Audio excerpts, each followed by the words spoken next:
Hello mga kabayan! So ito po dito ang kalabasa sa Idaho, kalabasang Pinoy before harvest. So mag-ano tayo, no? Yan. Ready na po sila, no? Pati ano din, meron tayong ayan, mga sili. Kita niyo mga kabayan, wala ng dahon. Ayan po. So, bell peppers din. Ayan mga bell peppers. Marami po dyan. Yung iba din po, ayan siya. Yan, walang bunga, no? Okra, wala ding bunga. Ito. Ito. Tsaka ito din mga kabayan. Tingnan ninyo. Ano lang siya. So, ayan po. Ayan, daming bunga, no? Ito din po. Marami siyang bunga. Ayan. Ayan dyan.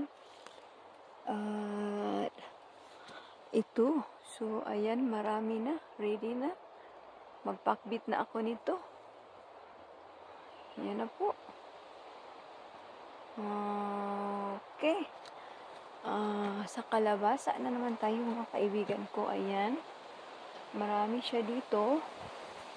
Nakita po ninyo ito pong kalabasa na ito. Kalabasang Pinoy. So mga kabayan, ito. Kita ninyo kalabasa. Naglamig na. Kaya mamatay na sila. Ayan. So sobrang lamig. Kailangan na nilang i-harvest.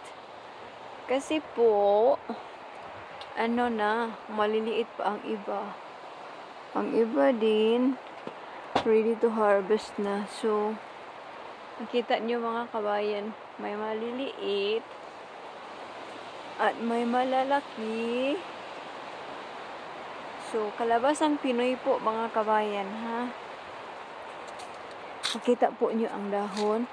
Patay na siya. Ayan. Pakita ko sa inyo. Yan mga kabayan. Patay na po yan.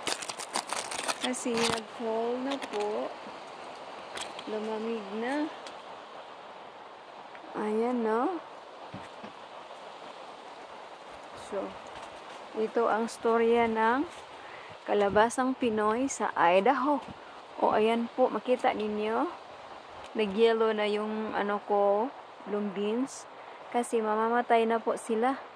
Okay, sana po nag-enjoy kayo sa mantik kong garden. Maraming salamat po mga kabayan sa support niyo po. Bye-bye. Thank you.